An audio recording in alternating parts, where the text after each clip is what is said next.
మహాత్మా గాంధీ విశ్వవిద్యాలయం MSc biotechnology పూర్తి చేసుకున్న విద్యార్థులకు బయోటెక్నాలజీ శాఖ ఆధ్వర్యంలో గ్రాడ్యుయేషన్ దినోత్సవం జరిపారు. ఈ కార్యక్రమానికి ముఖ్య అతిథిగా విచ్చేసిన రిజిస్ట్రార్ ఆచార్య అల్వాల రవి మాట్లాడారు.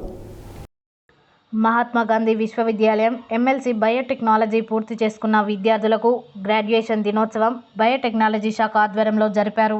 ఈ కార్యక్రమానికి ముఖ్య అతిథిగా విచ్చేసిన రిజిస్ట్రార్ ఆచార్య అల్వాల రవి మాట్లాడుతూ జీవజాలానికి సేవతో పాటు బయోటెక్నాలజీ రంగంలో మంచి వ్యాపార అవకాశాలు ఉన్నట్లు తెలిపారు. ప్రపంచానికి వ్యాక్సిన్ రాజధానిగా హైదరాబాద్ ఎదిగిన క్రమాన్ని విద్యార్థులకు వివరించారు. మానవాళి ఎదుర్కొంటున్న అనేక సవాళ్లను సూక్ష్మంగా పరిశీలించి ఔషధాలు, చికిత్సా విధానాలకు బయోటెక్నాలజీ రంగం విశిష్ట సేవలను గుర్తు చేశారు.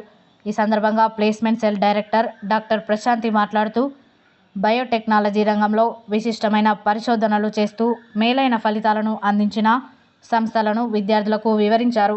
అనంతరం విద్యార్థులు తమ ఎంఎస్సిలో భాగంగా అధ్యాపకుల పర్యవేక్షణలో చేసిన ప్రాజెక్టులకు అవార్డులు ప్రదానం చేశారు.